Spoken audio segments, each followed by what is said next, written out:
శ్రీ విష్ణు రూపాయ నమశివాయ. రెండో భాగంలో మనం రాఘవేంద్ర స్వామి దగ్గరికి వచ్చి ముగ్గురు జ్యోతిష్య పండితులు 3 రకాలుగా ఆయన ఆయుష్ గురించి చెప్పడం గురించి తెలుసుకున్నాం కదా. ఆ తర్వాత వాళ్ళు వెళ్ళిపోయాక స్వామి అంటారనమాట, పదండి మనం చేయాల్సిన కార్యక్రమం ఇంకా చాలా ఉంది అని చెప్పి ఇంకో కుంభకోణానికి వీడ్కోలు చెప్పి బయలుదేరతారు స్వామి. బయలుదేరి మళ్ళీ దేశాటన మొదలు పెడతారు అనమాట. అప్పుడు శిష్యులు, స్వామి ఎక్కడికి వెళ్తున్నాము అంటే, అసలు మనం వెళ్ళాల్సిన ప్రదేశం ఏముందో అక్కడికే వెళ్తున్నాం పదండి అంటారు. ఈ స్వామి దగ్గర చాలామంది శిష్యులు ఉంటారు. అందులో ప్రముఖులు వీళ్ళ 4 అనమాట. ఇందాక నేను చెప్పాను కదా, వెంకన్న, అలాగే ఆయనతో పాటు ఇంకో 3. వాళ్ళ జీవితంలో కూడా స్వామి దయ వల్ల చిత్ర విచిత్రమైన సంఘటనలు జరిగాయి. అవి ఏంటి అనేది చూద్దాం. ఇందాక చెప్పాను కదా, వెంకన్న అనే పశువుల కాపరికి స్వామి అభయం ఇచ్చి, నీకు ఎప్పుడైనా ప్రాణాంతకమైన అవసరం ఏదొచ్చినా నన్ను తలుచుకో, నా అనుగ్రహంతో రక్షింపబడతావు అన్నారని. ఒకసారి ఏమవుతుందంటే, ఈ వెంకన్న అడవిలో కూర్చుని పశువులు మేపుకుంటూ అక్కడ ఒక రాయి మీద కూర్చుని పురంధరదాస్ కీర్తనలు పాడుకుంటూ ఉంటే ఈ లోపల ఆదోనికి రాజు ఉంటాడు అనమాట, సిద్దిక్ మసూద్ ఖాన్ అని.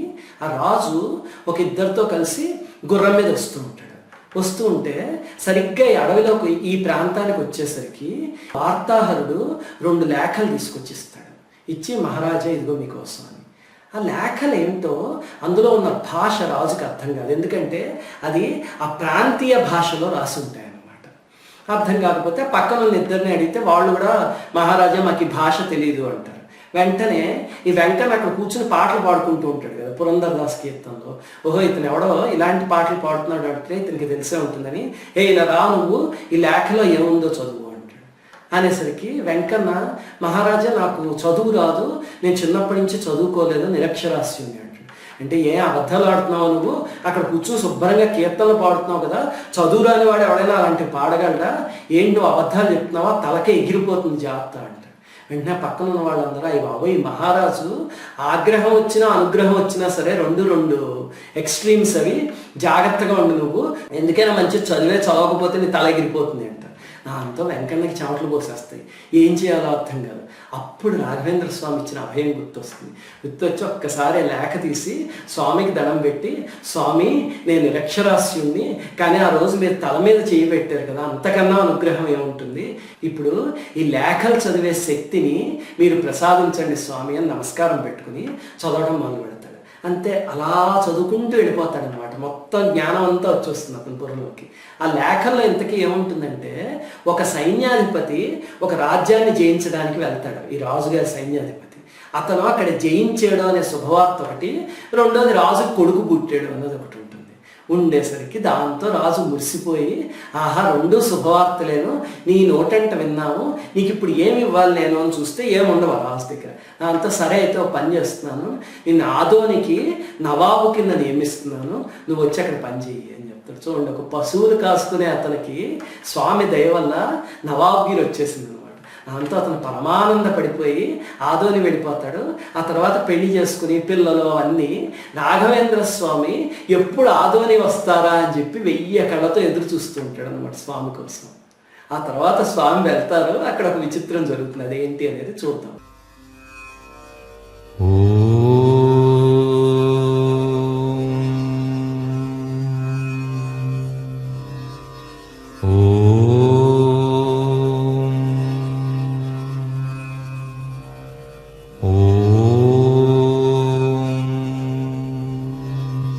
అలాగే స్వామితో పాటు గురు వెంకటుడు అని ఒక శిష్యుడు ఉన్నాడు అని చెప్పాను కదా. అతను కూడా మొట్టమొదటి నుంచి స్వామిని అచంచలమైన విశ్వాసంతో సేవిస్తూ ఉంటాడు. ఒకసారి స్వామి రామాపురం అనే ఊరి మీద నుంచి వెళ్తూ ఉంటే ఆ గ్రామ పెద్ద వచ్చి స్వామి పాదాల మీద పడి, స్వామి మీరు ఈ ఊరు రావడం మాకు 2 రకాలుగా అదృష్టం అంటారు. అంటే ఏంటి నాయన అంటే, మొట్టమొదటిది మీరు అవతార పురుషులు, మీరు ఈ ఊళ్ళో అడుగు పెట్టారంటే అది మా గ్రామస్తుల అదృష్టము. రెండోది, మీ పక్కనే గురు వెంకటుడు అనే శిష్యుడు ఉన్నాడు కదా, ఇతను నా కూతుర్ని వివాహం చేసుకున్నాడు, చిన్నప్పుడే అయిపోయింది పెళ్ళి.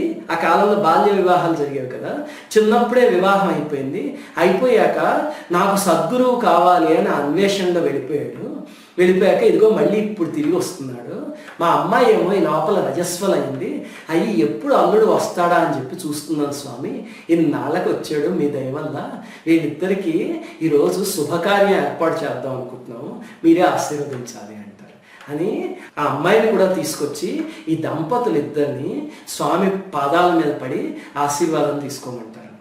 అప్పుడు స్వామి అతన్ని దీర్ఘాయుష్మాన్ భవ అని, ఈ అమ్మాయిని దీర్ఘసుమంగళి భవ అని దీవిస్తారు. ఎప్పుడైనా ఎవరైనా మహాత్ములు వచ్చారనుకోండి, మన ఇంట్లో వాళ్ళని తీసుకెళ్ళి వాళ్ళకి పాద నమస్కారం చేయిస్తే, వాళ్ళ నోటితో అలాంటి ఆశీర్వచనం చేస్తే కనుక జీవితంలో ఉన్న చాలా ఒడిదుడుకులు సర్దుకుపోతాయి.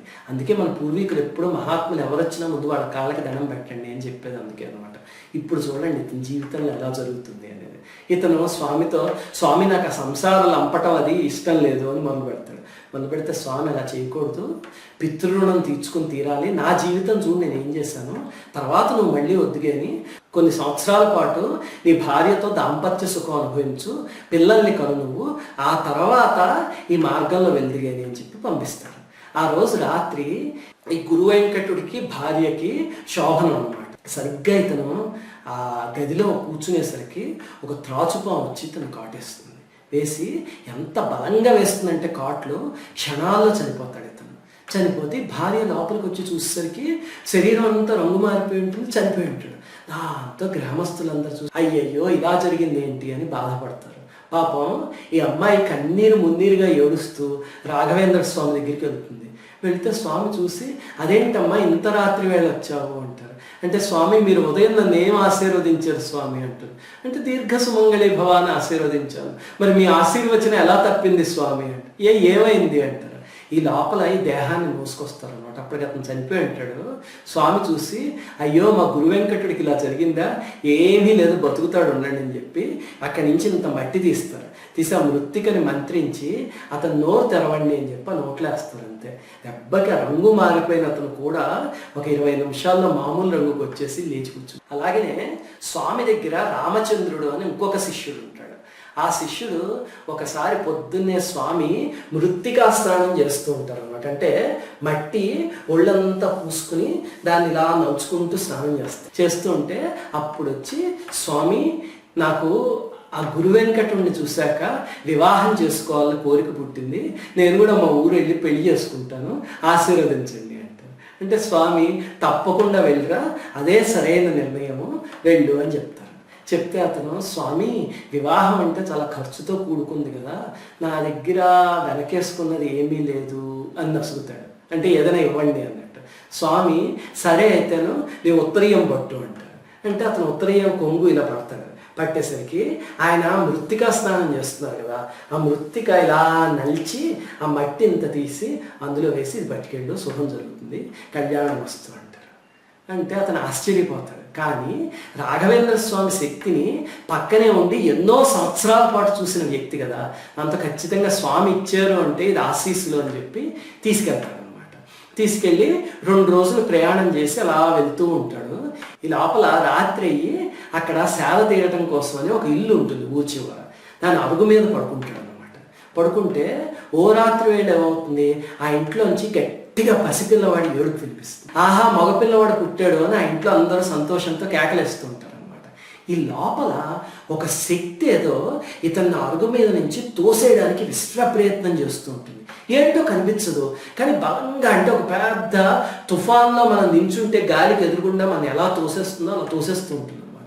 ఇతనికి అర్థం కాక గురువు నామం తలుచుకుంటూ అంటే పెద్ద పెద్ద కేకలు వినిపిస్తాయి అనమాట. ఇక్కడి నుంచి నువ్వు మర్యాదగా వెళ్ళిపోయి అరుగు మించి అంటే ఎవరు నువ్వు రూపం కనిపించట్లేదు, మాటలు వినిపిస్తున్నాయి, ఎవరు నువ్వు అని అడుగుతాడు. అడిగితే నేనెవరో నీకెందుకు, నువ్వు ముందు ఇక్కడి నుంచి వెళ్ళిపో, నువ్వెవడో ఇక్కడ పడుకోవడానికి, నీ వల్ల నేను ఇంట్లోకి వెళ్ళలేకపోతున్నాను అని అరుస్తుంది.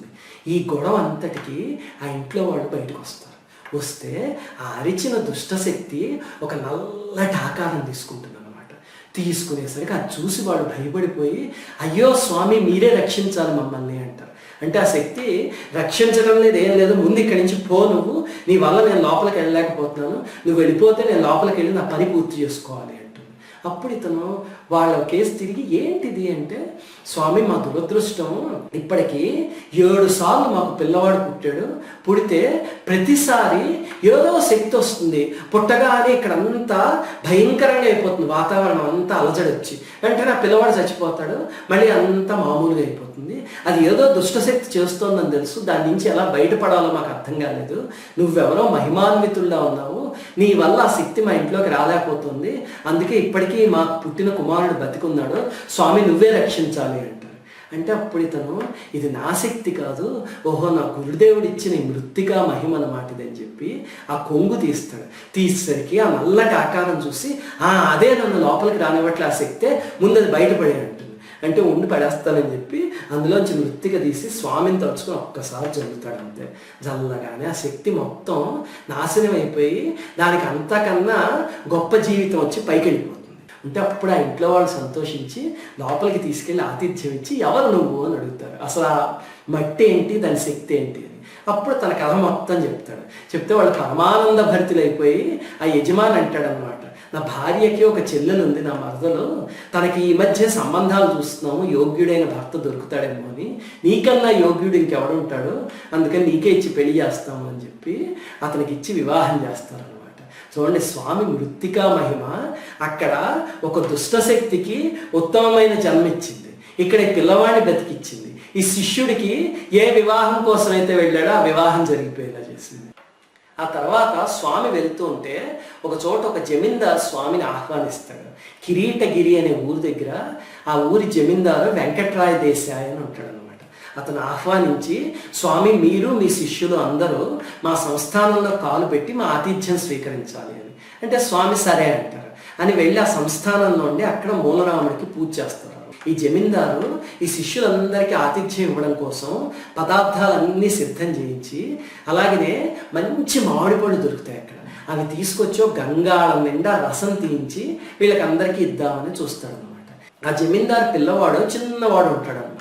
వాడు ఆడుకుంటూ వచ్చి ఆ గంగాళంలో ఏముంది అని చూసి, ఓహో మామిడి పండు రసం ఉంది కదా అని మెల్లిగా అక్కడ ఉన్న రాళ్లపైన ఎక్కి దానిలోకి తొంగి చూస్తాడు. పొరపాటును పట్టు తప్పి తల్ల కిందులుగా అందులో పడిపోతే ఇంకేముంది, ఎవ్వరు చూసుకోరు, కాసేపు కొట్టుకుని ఊపిరందక చనిపోతాడు అనమాట. ఆ తర్వాత ఆ పూజ అయిపోతుంది స్వామి చేసేది, అందరినీ కూర్చోబెట్టి అందరికీ ఆకులు అవన్నీ వేసి వడ్డన చేయడానికి మొదలు పెడుతూ అప్పుడు చూసేసరికి అందులో ఈ మృతకళేవరం ఉంటుంది. వెంటనే జమీందారు దేహాన్ని బయటికి తీసి చూస్తే చనిపోయి ఉంటాడు అప్పటికేను. ఇప్పుడు ఏం చేయాలి అర్థం కాదు. ఇప్పుడు కానీ ఈ వార్త బయటికి చెప్తే వీళ్ళందరూ భోజనం చేయకుండా వెళ్ళిపోతారు, అంతే కదా, అశౌచం కదా. అలా వెళ్ళిపోతే అది మహాపాపం. దాంతో జమీందారికి ఏం చేయాలో తెలియక భార్య భోర్ని ఏడ్చేస్తూ ఉంటుంది. నువ్వు ఏడవకు, ఇంతమంది అతిథుల్ని పంపించేసిన పాపం మనకి రాకూడదు, ఉండి చెప్తానని చెప్పి ఒక చాపలో దేహాన్ని చుట్టి ఒక మూల పెట్టి ఆ మామిడి రసం తీసేసి మిగతావన్నీ వడ్డన చేయమని అక్కడ ఉన్న వాళ్ళకి అప్పు చెప్తాడు అనమాట. తను తన భార్య దూరంగా కూర్చుని అప్పు చెప్పేసరికి వడ్డనంతా జరిగిపోతుంది. అందరూ భోజనం చేయడం మొదలుపెట్టే సమయానికి స్వామి ఆగండి అని చెప్పి వాళ్ళిద్దరిని పిలవండి అంటారు, జమీందారుని భార్యని. పిలవమంటే వాళ్ళు అయ్యో స్వామి ఎందుకు పిలిచారు అని చెప్పి కళ్ళు తుడుచుకుని బలవంతంగా బాధను ఒగ్గబెట్టుకుని అక్కడికి వెళ్తారు అనమాట. వెళ్తే స్వామి అంటారు, మీరిద్దరూ చాలా బ్రహ్మాండంగా ఏర్పాటు చేశారు ఇవన్నీ, మూలరాముడికి నమస్కారం చేసుకోండి, ఆయన తీర్థం తీసుకుందరు అంటారు. ఇప్పుడు ఏం చేయాలి, అశౌచంగా ఉన్నారు, మూలరాముడు తీర్థం తీసుకోవడానికి కుదరదు కదా. దాంతో ఇంక వీళ్ళకి ఏం చేయాలో తెలియక బోరుని ఏడ్చేస్తారు తల్లి తండ్రి. ఎందుకు ఏడుస్తున్నారయ్యా అంటే, స్వామి మీకు తెలియంది ఏముంది, ఇలా మా అబ్బాయి చనిపోయాడు అంటారు. అంతే. అక్కడ కూర్చున్న వాళ్ళందరూ లేచేసి చిచి అశౌచం వచ్చింది, ఈ ఇంట్లో ఎలా తింటాము అని చెప్పి వెళ్ళిపోబోతుంటారు. అంటే స్వామి ఏం జరగలేదు, ఆ పిల్లాన్ని ఇక్కడ తీసుకురండి అంట.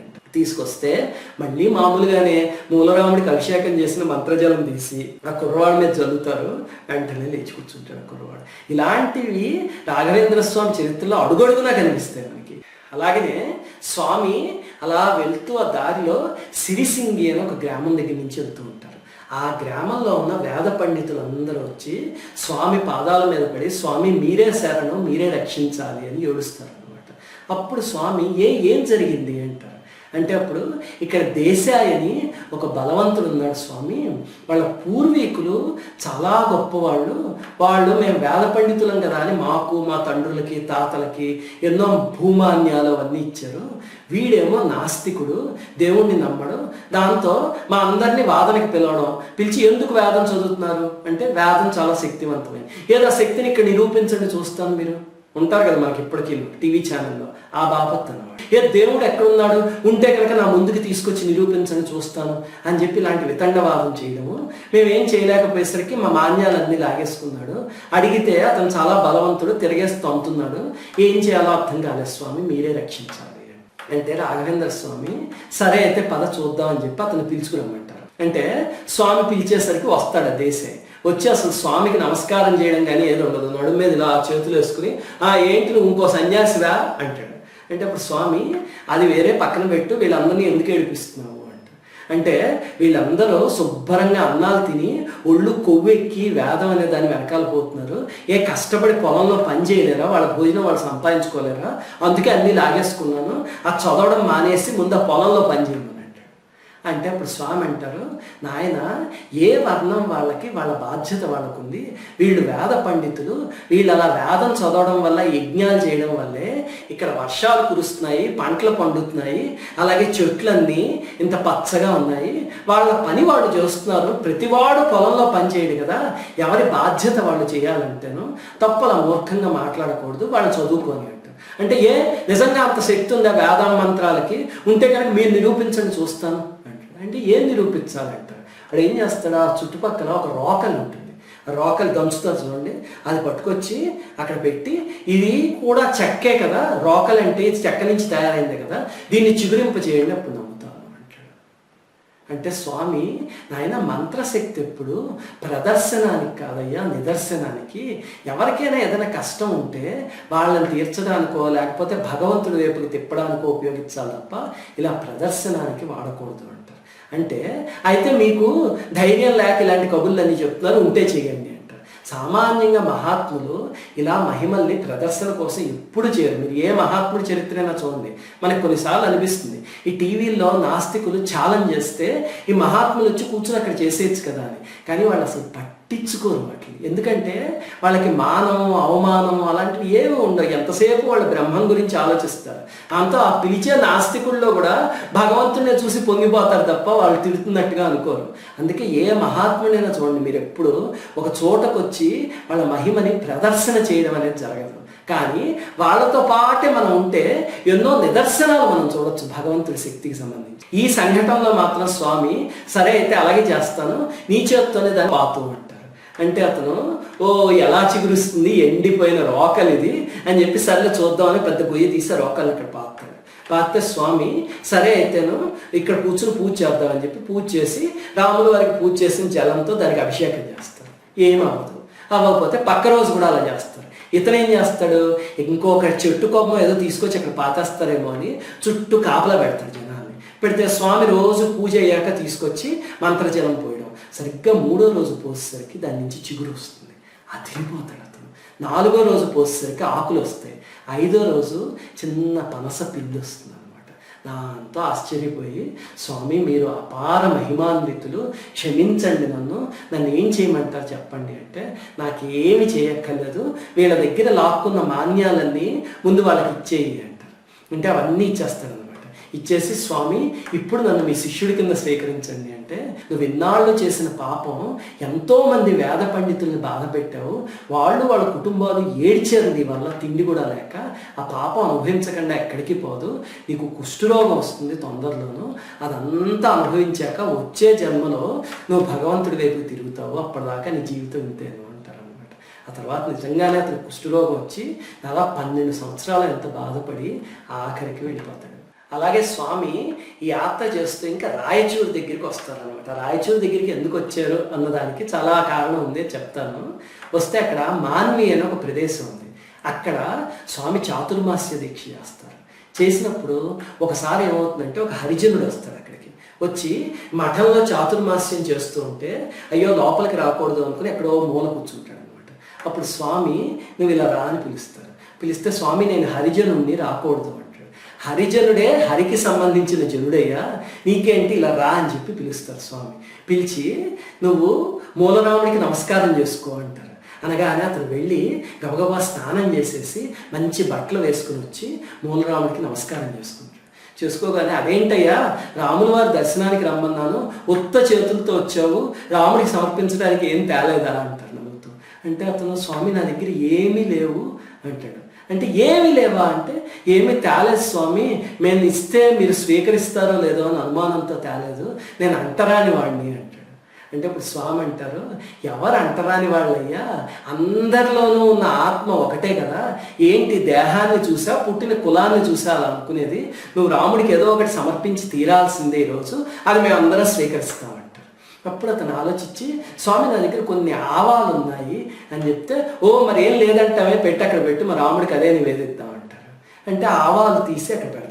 అప్పుడు స్వామి ఆ వంట బ్రాహ్మణుడిని పిలిచి ఈ ఆవాలతో ప్రసాదం చెయ్యి, రాముడికి నివేదన చేద్దాము అంటారు. అంటే అక్కడున్న పండితులందరికీ కోపం వచ్చేస్తుంది. ఎందుకంటే చాతుర్మాస్య దీక్షలో ఆవాలు వాడకూడదు, అది శాస్త్రంలో ఉందన్నమాట. దాంతో శాస్త్రాన్ని అతిక్రమిస్తున్నారు ఆయన అని చెప్పేసి ఇంకా మొదలు పెడతారు. అంత మహాత్ముని అంత చూసి కూడా మళ్ళీ ఆయన లాంటి వాళ్ళు ఎవరైనా చేస్తున్నారు అంటే మళ్ళీ శాస్త్ర విరుద్ధం అలాంటి వాటికి వెళ్ళకూడదు. ఎందుకంటే ఈయన సాక్షాత్ భగవంతుడు, వీళ్ళు శాస్త్రానికన్నా వాటన్నిటికన్నా బియాండ్ స్థాయిలో ఉన్నవాడు.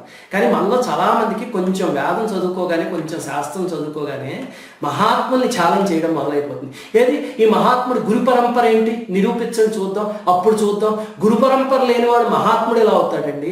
ఇలాంటి ప్రశ్నలు అడిగేవాళ్ళు ఉన్నారు నన్ను ఈమెయిల్స్లో కొంతమంది మహాత్ముల గురించి. ఇలా మహాత్ముల గురించి ఎప్పుడు నోరు పాడేసుకోకూడదు, అది మహాపాపం. వాళ్ళందరూ ఇంకేం చేస్తారంటే ఆయన్ని దూషించడం మొదలు పెడతారు. వాళ్ళకి రెండు బాధలు అనమాట. ఒకటేంటంటే ఒక హరిజనుడిని తీసుకొచ్చి అతని చేతిలో ఇచ్చినవి తీసుకున్నారని, రెండోది ఏంటంటే చాతుర్మాస్య దీక్షలో ఆవాలు కల్పించినవి పెడుతున్నారు అని.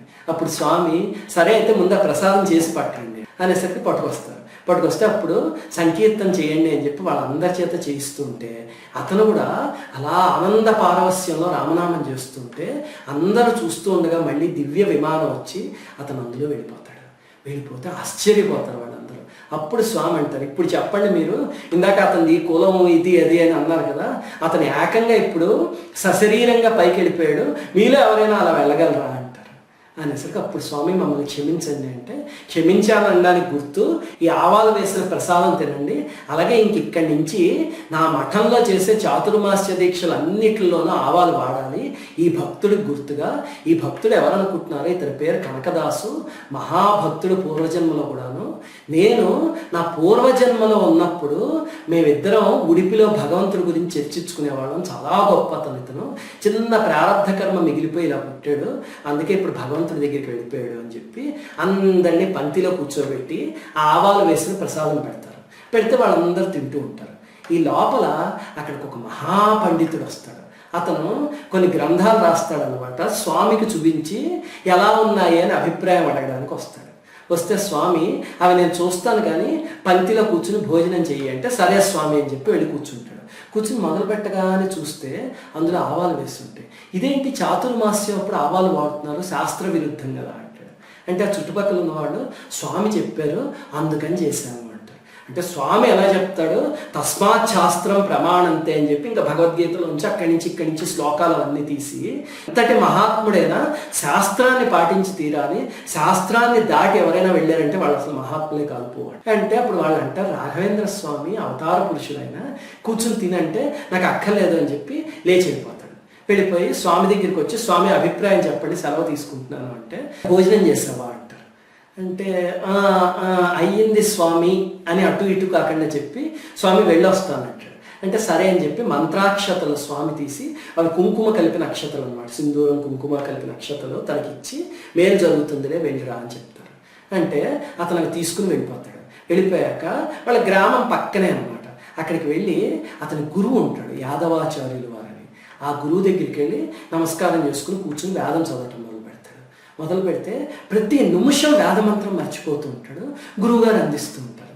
కాసేపు అయ్యాక గురువుకు అనుమానం వచ్చి, యావయ్యా ఏంటి అసలు విచిత్రంగా ఉంది, నువ్వు వేదం మొదలు పెడితే బ్రహ్మాండంగా చదివేవాడివి, అలాగనే నువ్వు ఉపాసన చేసిన గాయత్రి వల్ల నీ ముఖం తేజోవంతంగా వెలిగిపోయేది, ఈరోజు చూస్తే కళావిహీనంగా ఉన్నావు, నీ ముఖంలో అసలు తేజస్సే లేదు, అలాగే అస్తమాను మంత్రం మర్చిపోతున్నావు, నువ్వు ఏం జరిగింది అసలు, గాయత్రి మాత నిన్ను వదిలేసి వెళ్ళిపోయిందంటే నువ్వేదో తప్పు చేస్తావు, ఏం జరిగింది అంటే నేనేం తప్పు చేయలేదు స్వామి, మామూలుగా ఇక్కడ కూర్చుని వేదం చదువుకోవడానికి వచ్చాను, ఏ చదువు, మళ్ళీ అంతే మంత్రం మొదలు పెడతాడు, అస్తమాను మర్చిపోతూ ఉంటాడు. అప్పుడు గురువుగారు, లేదు నువ్వేదో తప్పు చేశావు, ఉదయం ఎక్కడికి వెళ్ళి వచ్చావు అంటే రాఘవేంద్ర స్వామి దగ్గరికి వెళ్ళి వచ్చావు. ఓహో, రాఘవేంద్ర స్వామి దగ్గరికి వెళ్ళావా, ఆయన మహామహిమాన్వితులు, ఆయన పట్ల ఏమన్నా దోషం చేసావా, ఏమీ లేదు గురువుగారు అంటారు. అప్పుడు గురువుగారు తరచి ప్రశ్నిస్తే, చెప్పడం మర్చిపోయానండి, ఆయన రాఘవేంద్ర స్వామి గొప్ప ఆయన అయితే కావచ్చు, కానీ అక్కడ పద్ధతి నాకేం నచ్చలేదు, శాస్త్రానికి విరుద్ధంగా వెళ్ళిపోతున్నారు, చాతుర్మాస్యంలో ఆవాలు వాడారండి, ఎంత అపచారం అంటే, మరి నువ్వేం చేసావు అంటే అక్కడ ఏదో పంక్తి భోజనం పెడితే తినకుండా వచ్చేసాను. అప్పుడు గురువుగారు తిట్టి, నీకైనా బుద్ధి ఉందా లేదా, నువ్వెంత, నీ బతుకెంత, నువ్వు చదువుకున్న శాస్త్రం ఎంత, అవతల పక్క ఉన్నది ఎవరనుకుంటున్నావు, రాఘవేంద్ర స్వామి అంటే సాక్షాత్ భగవంతుడైన మహామహిమాన్వితుడు, అలాంటి వాళ్ళ దగ్గర పాదాల దగ్గర పడి ఉండాలి, కానీ నీ శాస్త్రం నీ పాండిత్యం పిచ్చి పిచ్చి అక్కడ ప్రదర్శించకూడదు, ఏమిటి నీ అహంకారం, నువ్వెంత, నీ శాస్త్రం ఎంత రాఘవేంద్ర స్వామి ముందు. అప్పుడు ఆ శిష్యుడు, ఆయనకేం ఆగ్రహం కలగలేదండి, ఆయన అక్షంతలు కూడా ఇచ్చారు చూడండి అని చెప్పి తీస్తే అవన్నీ నల్లగా మాడిపోయి ఉంటాయి అనమాట.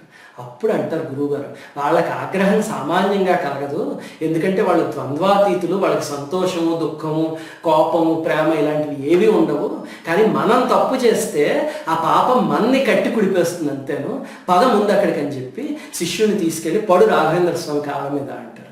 అప్పుడు అతను రాఘవేంద్ర స్వామి కాళ్ళ మీద పడి ఏడిస్తే, స్వామి బాధపడకు, ఏం పర్లేదులే అని చెప్పి ఆశీర్వదిస్తారు. అప్పుడు అక్కడ కూర్చుని వేదం చదివేసరికి మళ్ళీ అనర్గళంగా చదవగలుగుతాడు. స్వామి నాకు ప్రసాదం పెట్టండి అని చెప్పి అడిగి మళ్ళీ ఆ ప్రసాదం పెట్టించుకుని ఆవాలు ఉన్నదే స్వీకరిస్తాడు. ఆ తర్వాత స్వామి అక్కడ బిచ్చలి అని ఒక ప్రదేశం ఉంటుంది, అక్కడికి వెళ్తారనమాట. నేను ఇందాక చెప్పిన శిష్యుల్లో అప్పణాచార్య అని ఒక ఆయన ఉన్నారు కదా, ఆయన ఊరది, దాని అసలు పేరు భిక్షాలయ, ఇప్పుడు దాని భిక్షల అని చివరికి బెచ్చల అయిపోయింది.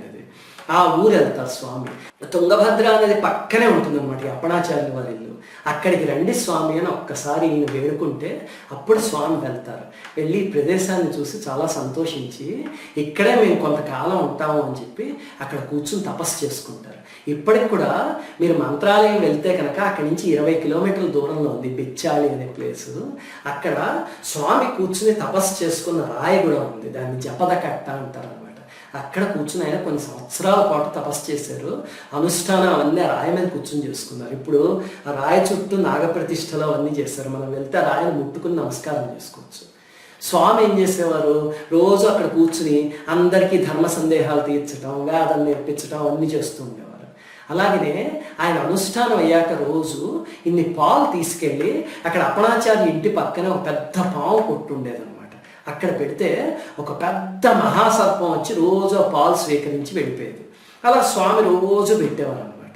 ఒకరోజు ఏమవుతుంది, అప్పణాచార్య వచ్చి, స్వామి నేను ఎన్నో ప్రశ్నలకి సమాధానం అడుగుతుంటే మీరు చాలా ఓపికగా చెప్తారు కదా, ఈరోజు ఒక ప్రశ్న అడుగుతా చెప్తారా అంటారు. అంటే స్వామి తప్పకుండా చెప్తాను, ఏంటి అంటే, ఏమీ లేదు స్వామి, ఎప్పటి నుంచో మిమ్మల్ని అడుగుతున్నాం, మీరు దాటేస్తున్నారు. 3 జ్యోతిష్యులు వచ్చి, ఒకళ్ళు 76 సంవత్సరాలు, ఒకళ్ళు 300 సంవత్సరాలు, ఒకళ్ళు 700 సంవత్సరాలు మీరు ఉంటారు అని చెప్పారు, అందులో ఏది నిజం స్వామి, మిమ్మల్ని అడిగితే మీరు 3 నిజమే అన్నారు, అది ఎలా సాధ్యం అంటారు. వెంటనే స్వామి, 3 నిజమేనయ్యా, నేను ఈ శరీరంతో 76 సంవత్సరాలు ఉంటాను, తర్వాత నేను రాసిన గ్రంథాలు ఉంటాయి కదా, వాటి శక్తి 300 సంవత్సరాల పాటు ఉంటుంది. అలాగనే నేను బృందావనంలో ప్రవేశించాక అక్కడ 700 సంవత్సరాల పాటు ఉండి భక్తుల ఆర్తి కష్టాలు అన్నీ తీరుస్తాను నేను. అందుకని 3 చెప్పింది నిజమేను, ఎందుకో భగవంతుడు నీ చేతి మాట అనిపించేయడము, ఇంక ఇక్కడి నుంచి నేను బయలుదేరాల్సిన సమయం ఆసన్నమైంది, ఎందుకంటే నేను వెళ్ళాల్సిన ప్రదేశం ఉండాల్సిన ప్రదేశం వేరే ఉంది, పద అక్కడికి వెళ్దాము అని చెప్పి బయలుదేరితే అప్పణాచార్య, అయ్యో స్వామి అనవసరంగా అడిగాను, మీరు వెళ్ళిపోతారా ఇక్కడి నుంచి అంటారు. అంటే నేను ఇక్కడి నుంచి నా శరీరంతో వెళ్ళిపోయినా నా శక్తి ఎప్పటికీ ఇక్కడ ఉంటుంది, అందులో సందేహం లేదు. నువ్వు నీ వంశీకులు కూడా తరతరాల పాటు ఇక్కడే నన్ను ఆరాధించుకుంటారు, నీకు ఆ వరం ఇస్తాను పద అని చెప్పి వెళ్ళిపోతే ఏం చేస్తారంటే అక్కడ ఒక ఆంజనేయ స్వామి విగ్రహాన్ని ప్రతిష్ఠిస్తారు. ప్రతిష్ఠించి రోగాలు, దుష్టశక్తి పీడలు ఎవరున్నా ఈ హనుమంతుడిని వచ్చి పూజ చేసుకుంటే కనుక అన్నీ పోతాయి అని చెప్పి వరం ఇస్తారు. ఇచ్చి వెళ్ళిపోతూ ఇంకా మనం వెళ్ళిపోతున్నాం కదా, ఈ పావుకి రోజు ఎవరిస్తారు పాలు, అందుకని పుట్ట తవ్వే అంటారు. అంటే స్వామి పుట్ట తవ్వేస్తే పాము చనిపోతుంది కదా అంటే, ఏం పర్లేదు, అది మామూలు పాము కాదు, అదొక కారణ జన్ముడు, తవ్వేయండి అంటారు. అంటే వాళ్ళందరూ ఆ పుట్ట తవ్వేసరికి అందులో ఆ పాము ఉండదు, కానీ ఒక ఇంత నాగశిల దొరుకుతుంది.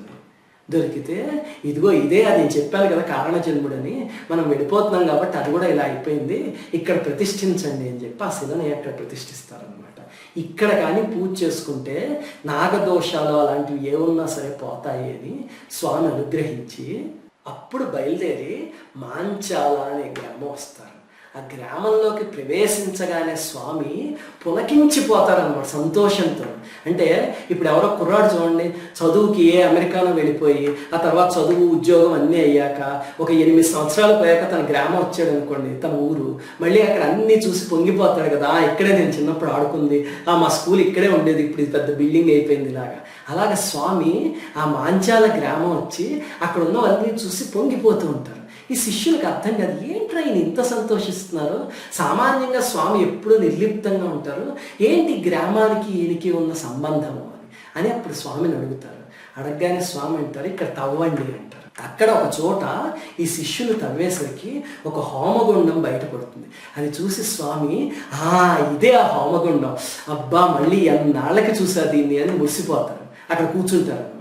ఈ లోపల అక్కడి నుంచి ఒక స్త్రీ ఆర్తనాదాలు వినిపిస్తాయి, రక్షించండి రక్షించండి అని. వెంటనే స్వామి ఏంటో అది చూసి రండి అంటే ఓ శిష్యుడు పరిగెత్తుకుంటూ వెళ్ళి చూసొచ్చి, స్వామి అక్కడ ఒక పెద్ద ఇల్లు ఉంది, అది మంటల్లో కాలిపోతుంది, అందులో ఒక స్త్రీ ఉండి అరుస్తోంది, చుట్టూ మొత్తం మంటలు వచ్చేసాయి, రక్షించడానికి కూడా వీల్లేదు, అలా ఉంది, మీరే రావాలి అంటారు. అప్పుడు స్వామి ఒక్క నిమిషం కళ్ళు మూసుకుని తెరిచి, ఆహా లోక కళ్యాణం కోసం అన్నమాట అంటారు. వీళ్ళకి అర్థం కాదు, అదేంట్రా స్త్రీ మంటల్లో కాలిపోతుంటే లోక కళ్యాణం అంటారు, ఈ ఊరిని చూసి ఇలా మురిసిపోతారు, ఏమిటి ఊళ్ళో ఉన్న ప్రత్యేకత అనుకుంటారు. అదేంటి అనేది ఆఖరి వీడియోలో చెప్తాను. ఇంకొక వీడియోతో మనం రాఘవేంద్ర స్వామి చరిత్ర ముగించుకుందాం. అందులో మీకు అవన్నీ, అలాగే మూలరాముడు ఏంటి అవన్నీ కూడా చెప్తాను. శ్రీమాత్రే నమః. ఆగండి, అప్పుడే క్లోజ్ చేయొద్దు. ఈ వీడియో కనుక మీకు నచ్చినట్టయితే, ఇలాంటి మరిన్ని వీడియోస్ చూడాలనుకుంటే మా ఛానల్ కి సబ్స్క్రైబ్ చేయండి. సబ్స్క్రైబ్ చేసేందుకు కింద ఉన్న సబ్స్క్రైబ్ బటన్ పైన క్లిక్ చేయండి. మేము చేసే వీడియోస్ గురించి మీకు తొందరగా తెలుస్తుంది. Thank you.